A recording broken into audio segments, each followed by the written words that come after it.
கர்த்தருடைய வார்த்தைக்காக நம்ம கண்களை மூடி ஜெபம் பண்ணுவோம். எங்களை அதிகமாக நேசிக்கிற அன்பின் தேவனையும் உம்மை ஸ்தோத்திரிக்கிறோம்ப்பா. ஹல்லேலூயா. உம்மை துதிக்கிறோம், ஸ்தோத்திரிக்கிறோம். ஆண்டவரே ஸ்தோத்திரிக்க ஏசப்பா, இந்த ஆசீர்வாதத்தை நேரத்துக்காக என்று செலுத்துகிறோம். அப்பா உம்முடைய வார்த்தையில் கூட ஆண்டவரே ஏசப்பா பேசும்படியே அடியனை தாழ்த்தி ஒப்புக் கொடுக்கிறேன். என் தேவன் ஆண்டவரே ஏசப்பா, நான் அல்ல ஆண்டவரே, நீரே என்னோடு பேசி ஆண்டவரே ஏசப்பா ஒவ்வொருவருக்கும் இந்த வார்த்தை பேசும்படியாய் நீர் செய்ய போகிற கிரியைகளுக்காய் நன்றி செலுத்துகிறோம். ஆண்டவரே ஸ்தோத்திரிக்கிறோம். நீரே இந்த நேரத்தை முழுமையாய் ஆசீர்வதித்து பொறுப்படுத்தி வழிநடத்துங்க. இயேசு மூலம் ஜெபிக்கிறோமா நல்ல பிதாவே, ஆமென். ஹல்லேலூயா, ஹல்லேலூயா.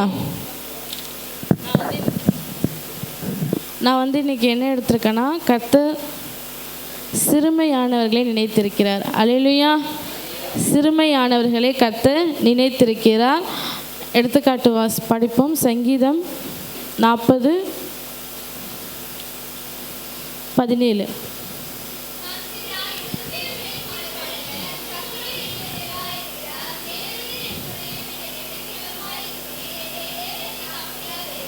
ஆமீன். அல்லேலூயா, அல்லேலூயா. இந்த நாளில் கூட பார்த்தீங்கன்னா இங்கே தாவீது ராஜா எழுதின சங்கீதம், நான் சிறுமையும் எளிமையும் ஆனவன், கர்த்தரோ என்மேல் என்னவாக இருக்கிறாரா, நினைவாக இருக்கிறார். தேவரின் என் துணையும் என்னை விடுவிக்கிறதுமாய் இருக்கிறீர், என் தேவனே தாமதியாதையும்.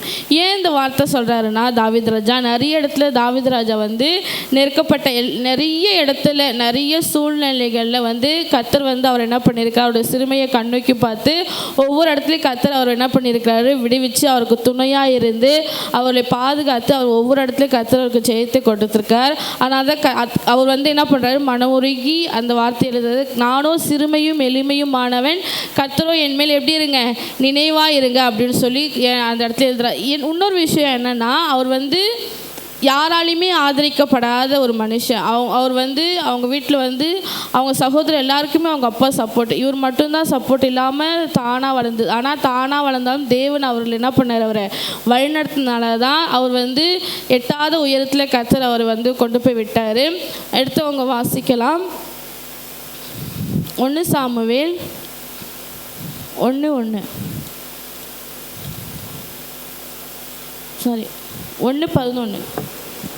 சேனைகளின் கர்த்தாவே, தேவரீர் உம்முடைய அடியாளின் சிறுமையை கண்ணோக்கி பார்த்து உம்முடைய அடியாளை மறவாமல் நினைத்தருளி உமது அடியாளுக்கு ஒரு ஆண் பிள்ளையை கொடுத்தால் அவன் உயிரோடு இருக்கும் சகல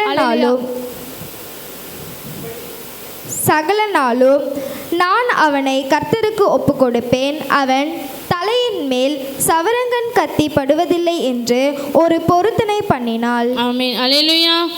இங்கே இடத்துல கூட நம்ம யாரை பார்க்குறோம்னா, அண்ணாவை குறித்து பார்க்குறோம். அவங்க எப்படி இருந்தாங்க, சிறுமையாக இருந்தாங்க.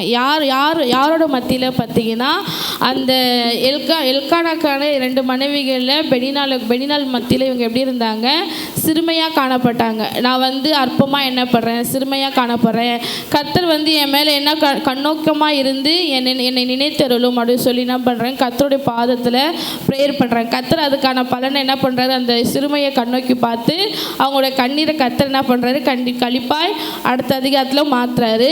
அதே மாதிரி பார்த்தீங்கன்னா 2 சாமுவேல் 16ஆம் அதிகாரம் 12ஆம் வசனம்.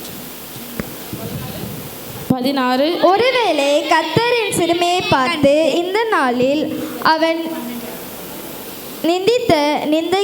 நிந்தனைக்கு பதிலாக எனக்கு நன்மையை சரி கட்டுவார் என்றான். ஆமீன். இங்கே யாரை குறிச்சிருக்குன்னா, தாவீது ராஜாவை குறிச்சே தான் இருக்குது. அதுக்கு முன்னாடி இருக்கிற வசனத்திலலாம் பார்த்தீங்கன்னா 8லேருந்து பார்த்தீங்கன்னா 8லேருந்து படிங்க. சவுலின் ஸ்தலத்தில் ராஜாவான உன்மேல் கர்த்தர் சவுல் வீட்டாரின் இரத்த பழியை திரும்ப பண்ணினார். கர்த்தர் ராஜபாரத்தை உன் குமாரனாகிய அப்சலோமின் கையில் ஒப்பு கொடுத்தார். இப்பொழுதும் இதோ உன் அக்கிரமத்தில் அகப்பட்டாய், நீ இரத்த பிரியனான மனுஷன் என்றான். அப்பொழுது செருயாவின் குமாரன் அபிசாய் ராஜாவை நோக்கி, அந்த செத்த நாய் ராஜாவாகிய என் ஆண்டவனை தூஷிப்பானேன், நான் போய் அவன் தலையை வாங்கி போடட்டுமே என்றான். அதற்கு ராஜா, செருயாவின் குமாரரே, எனக்கும் உங்களுக்கும் என்ன, அவன் என்னை தூஷிக்கட்டும், தாவீதை தூஷிக்க வேண்டாம். தாவீதை தூஷிக்க வேண்டும் என்று கர்த்தர் அவனுக்கு சொன்னான். ஆகையால் ஏன் இப்படி செய்கிறார் என்று கேட்கத்தக்கவன் யார் என்றான். ஆமீன். அல்லேலூயா. இந்த இடத்துல பார்த்தீங்கன்னா இதுக்கு முன்னாடி வந்து சவுலோட சொந்தக்காரர் சீமைன்ற ஒரு மனுஷன் வந்து தாவீதை வந்து என்ன பண்ணுறாரு, தூஷிச்சு கொண்டே வராரு. அவர் யார்? அவர் வந்து ராஜாவாக ஆகிட்டார். ராஜா ஆகிறதுக்கு முன்னாடி இல்லை, ராஜாவாக ஆனதுக்கு அப்புறம் அவர் என்ன பண்ணுறாரு, தூஷிச்சு கொண்டுட்டு வராரு. நீ வந்து ராஜாவாகிட்ட, சவுலோட இடத்துக்கு நீ வந்துட்ட அப்படின்னு சொல்லிட்டு அவரை தூஷிச்சுட்டு வரும்போது, ஆனால் அவர் என்ன பண்ணுறாரு, தன்னை வந்து தாழ்த்துறாரு. ஏன் அது வந்து நான் வந்து இதை படிச்சுக்கிட்டே வரும்போது நான் பார்த்தேன், ஏன் அவர் தன்னை தாழ்த்தாருன்னு பார்த்தீங்கன்னா, ஒரு வேளை கர்த்தர் என் சிறுமையை பார்த்து இந்த நாளில் அவன் நிந்தித்த நிந்தனைக்கு பதிலாக எனக்கு என்ன பண்ணுவாராம், நன்மையை சரி கட்டுவாராம். இதே மாதிரி வார்த்தையை நான் ஒரு தடவை எங்கள் வீட்டுக்காரர்கிட்ட சொன்னேன். ஒரு இது எனக்கும் அவருக்கும் வாக்குவாதம் போய் நின்றுச்சு. அப்போ வந்து அவரில் ஒரு மாதிரி என்னை ஏதோ வார்த்தை சொன்னார். அப்போ வந்து நான் சொன்னேன், நீ ஒரு வேளை இப்படி சொல்கிறதுனால கர்த்தர் நான் அமைதியாக இருக்கிறதுனால கர்த்தர் எனக்கு வந்து எனக்கு தீமைக்கு பதில் கர்த்தர் எனக்கு நன்மையை கூட செய்வார். ஏன்னா ஒரு வசனம் இருக்குது, அதை ரொம்ப தேடின கிடைக்கல. துன்மார்க்கருடைய நன்மைக்கு வந்து நம்ம என்ன பண்ணக்கூடாது, சந்தோஷம். அவனுக்கு வந்து தீமை நடக்குதுன்னு சொல்லி நம்ம சந்தோஷப்படக்கூடாது. அப்படி நம்ம சந்தோஷப்பட்டுட்டோன்னா அவன் அந்த தீமைக்கு அவனுக்கு தீமை நடக்குது, ரொம்ப சந்தோஷம், நம்ம சந்தோஷப்பட்டோன்னா அவனுக்கு இறங்கி கர்த்தர் நம்மளுக்கு தீமையை கட்டளையிட்டுருவான். நான் சொன்னேன், நீ வந்து நாங்கள் கஷ்டப்படுறோம் நினச்சி நீ ரொம்ப சிரிக்காத, நீ சிரிச்சுன்னா எனக்கு சந்தோஷம்தான், ஆனால் கர்த்தர் நான் அமைதியாக இருக்கிறத பார்த்து எனக்கு அது நன்மையாக கூட மாற்றி விட்டுருவாரு அப்படின்னு சொல்லி நான் சொன்னேன்.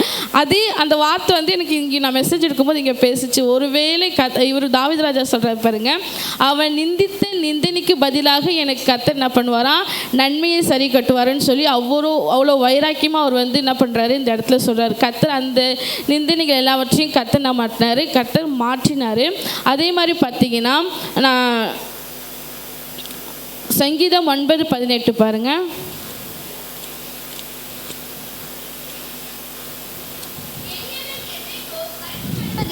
சிறுமைப்பட்டவர்களுடைய நம்பிக்கை ஒருபோதும் கெட்டு போவதில்லை. ஆமீன். அல்லேலூயா.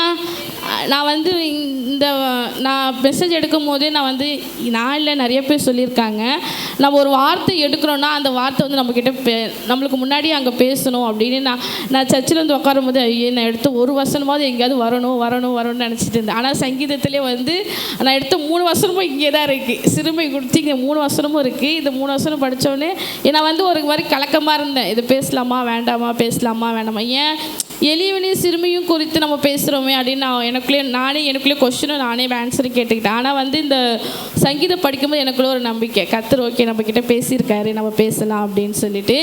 எளியவன் என்றைக்கும் மறக்கப்படுவதில்லை, சிறுமைப்பட்டவர்களுடைய நம்பிக்கை என்ன பண்ணுறது இல்லையா, ஒருபோதும் கெட்டு போவதில்லை. நம்ம வந்து சிறுமையானவர்களுடைய நம்பிக்கை வந்து ஒருபோதும் என்ன பண்ணுறது, கெட்டு போவதில்லை. அதிலே 9 பாருங்கள். காலங்களில் அவரே தஞ்சமானவர். ஆமீன். அவரே நம்மளுக்கு எப்படி இருக்கிறாரா, தஞ்சமானவர். சிறுமைப்பட்டவருடைய கூப்பிடுதலை கர்த்தர் என்ன பண்ணுகிறார், கண்டிப்பாக கேட்குறார். அவர்களுக்கு அவர் அடைக்கலமாகவும் நம்பிக்கையுமாய் இருக்கிற தேவன். அதே மாத்திரம் இல்லை, 1 சாமுவேல் 2:8 பாருங்க. புழுதியிலிருந்து எடுத்து எளியவனை குப்பையிலிருந்து உயர்த்துகிறார். அவர்களை பிரபுக்களோடே உட்காரவும் மகிமையுள்ள சிங்காசனத்தை சுதந்தரிக்கவும் பண்ணுகிறார். பூமியின் அஸ்திபாரங்கள் கர்த்தருடையவைகள், அவரே அவைகளின் மேல் பூச்சக்கரத்தை வைத்தார். ஆமீன். அல்லேலூயா, அல்லேலூயா. அவர் சிறியவனை புழுதியிலிருந்து எடுத்து எளியவனை எங்கே பண்ணுகிறாரா, குப்பையிலிருந்து உயர்த்துக்கிற தேவனாக இருக்கிறார். எப்படின்னா தாவீது ராஜா போல தான் ஆடுகளை மேய்ச்ச தாவீது ராஜாவை அவனுடைய சிறுமை எளிமையும் மாற்றி அவர் எங்கே பண்ணார், உயரத்தில் ராஜாவான்ற சனத்தில் கர்த்தர் அவர் என்ன பண்ணார், மாற்றினார். நிறைய பேர் இருக்கிறாங்க. ஆகார் கூட பார்த்தீங்கன்னா ஆதியாகமம் 21:10 பாருங்க. ஆபிரகாமை நோக்கி, இந்த அடிமை பெண்ணையும் அவன் மகனையும் புறம்பே தள்ளும். இந்த அடிமை பெண்ணின் மகன் என் குமாரனாகிய ஈசாக்கோடே சுதந்திரவாளியாய் இருப்பதில்லை என்றால். ஆமீன். இங்கே வந்து என்ன பண்ணுறாங்கன்னா, சாராள் வந்து சாரால் தான் கல்யாணம் பண்ணி வச்சாங்க ஆகாருக்கு. ஆனால் அவங்களே என்ன பண்ணுறாங்க, அவளை வந்து தள்ளி விடுன்னு சொல்லும் போது ஆபிரகாமுக்கு என்ன வருது, மனசில் கஷ்டம் வருது. ஏன்னா நம்ம தானே, நம்மளோட குழந்தை தானேன்னு சொல்லி அவருக்கு கஷ்டம் வருது. அது அவருக்கு ஏன்னா குழந்தை அவருக்கு வந்து இல்லை, இதுதான் குழந்தை, ஃபஸ்ட்டு குழந்தை. அதனால் வந்து அவர் கஷ்டப்படுறாரு. ஆனாலும் அங்கே பார்த்தீங்கன்னா 12 பார்த்தீங்கன்னா, அப்பொழுது தேவன் ஆபிரகாமை நோக்கி, இந்த பிள்ளையையும் உன் அடிமை பெண்ணையும் குறித்து சொல்லப்பட்டது உனக்கு துக்கமாக இருக்க வேண்டாம், ஈசாக்கின் இடத்தில் உன் சந்ததி விளங்கும், அதாவது சாரால் உனக்கு சொல்வது எல்லாவற்றையும் கேளுன்னு சொல்லி கர்த்தருடைய வார்த்தை வந்ததுனால என்ன பண்ணுறாரு, நம்பிக்கையாக வந்து அவர் தான் சொல்கிறார், அவர் மேலே நம்பிக்கை வந்து ஒரு போது சிறுமைப்பட்டோடைய நம்பிக்கை ஒரு போது என்ன பண்ணதில்லை, கெட்டு போவதுன்ற வார்த்தையின்படி இவர் என்ன பண்ணுறாரு, கர்த்தருடைய வார்த்தை வந்தோடனே அவர் நம்பி என்ன பண்ணுறாரு, ஆகாரை வந்து அனுப்பிச்சிடார். எல்லாருக்கும் தெரிஞ்ச கதை தான். அனுப்பிச்சிட்டாலும் அவங்க என்ன பண்ணுறாங்க, அந்த குழந்தைய குறித்து என்ன பண்ணுறாங்க, ரொம்ப துக்கப்படுறாங்க. கர்த்தர் இவருடைய சிறுமையும் இவருடைய அற்பமாக எண்ணப்பட்ட காரியத்தையும் கர்த்தர் பார்த்து இவங்களையும் என்ன பண்ணுறாரு, ஒரு ஜாதியாக ஒரு ஜனமாய் கர்த்தர் என்ன பண்ணுறாரு, இஸ்மவேலை குறித்து அவர் ஒரு சந்ததி, அந்த பக்கம் இப்போ எப்படி ஈசாக்கை குறித்து ஒரு சந்ததி வளர்ந்ததோ அதே போல் இஸ்மவேலை குறித்தும் ஒரு சந்ததி வந்து விளங்க முடிய கர்த்தர் செஞ்சார். எங்கன்னா அவருடைய சிறுமையை கர்த்தர் பார்த்ததுனால. அதே மாதிரி பார்த்தீங்கன்னா யாத்திராகமும் 3:17 எகிப்தின் சிறுமையிலிருந்து நீக்கி பாலும் தேனும் ஓடுகிற தேசமாகிய கானானியன், ஏத்தியர், ஏமோனியர், பெரிசியர், ஏவியர், ஏபூசியருடைய தேசத்துக்கு கொண்டு போவேன் என்றும் சொன்னேன் என்றார் என்று சொல்லு. ஆமென். அல்லேலூயா, அல்லேலூயா. இங்கே வந்து பார்த்தீங்கன்னா இஸ்ரவேல் ஜனங்களோட எகிப்தின் சிறுமையை கர்த்தர் மாற்றி போட்டு பாலும் தேனும் ஓடுகின்ற தேசத்தில் அவங்களை கொண்டு போய் விட்டு அவர்கள் என்ன பண்ணுறாரு, ஆசீர்வதிக்கிறார். எங்கன்னா அவங்க வந்து அந்த சிறுமையாக இருக்கும் போது தான் அது வந்து என்ன பண்ணுறாங்க, அந்த ஆசீர்வாதத்தை பெற்றுக்கொள்கிறாங்க. ஆனால் அவங்க அந்த சிறுமையிலேருந்து வெளியே வந்தோடனே அவங்க என்ன பண்ணுறாங்க, திருப்பி மறுபடியுமா தேவனை வந்து தூஷிக்கிறாங்க. அதனாலே அவங்களுக்கு அதுக்கு அடுத்த பிளெஸ்ஸிங்லாம் வந்து என்ன பண்ணாமல் கிடைக்காம போயிடுச்சு. நம்மளும் வந்து நம்ம சிறுமையை கர்த்தர் கண்ணோக்கி பார்க்கும்போதும் நம்ம கர்த்தர் நம்மளுக்கு பிளெஸ்ஸிங் கொடுத்ததுக்கப்புறமும் அந்த சிறுமை நம்மளோட கர்த்தரோட கண்களில் எப்படி இருக்கணுமா, தயவாக இருந்து நம்ம அவர்கிட்ட சிறுமையாக இருந்து ஆசீர்வாதத்தை பெற்றுக்கொள்ளணும். அதே மாதிரி பார்த்தீங்கன்னா ஆதியாகமம் 29:31 என்று கர்த்தர் கண்டு அவள் கர்ப்பம் தரிக்கும்படி செய்தார். ராகேலோ மெல்லடியாக இருந்தார். ஆமாம். இங்கே வந்து பார்த்தீங்கன்னா இவங்க கூட எப்படிப்பட்டாங்க, அற்பமாக காணப்பட்டாங்க. ஆனால் அவங்களுடைய கர்ப்பம் தரிக்கும்படியாக கர்த்தர் என்ன பண்ணுறாரு, அவங்களையும் ஆசீர்வதித்து கர்த்தர் என்னுடைய சிறுமையை கண்ணோக்கி பார்க்கினார் சொல்லிட்டு ஒரு இடத்துலையும் ஒவ்வொரு பிள்ளைக்கு என்ன பண்ணுறாரு, அவங்க வந்து பேர் சொல்லி ஒரு ஆசீர்வாதத்தை குறித்து அவங்க பேர் வைக்கிறாங்க. கர்த்தர் நம்மளை கூட நம்மளுடைய சிறுமையில் கண்ணோக்கி பார்க்கிற தேவனாக இருக்கிறாரு. அது மட்டும் இல்லை, சங்கீதம் 41:1 பாருங்க.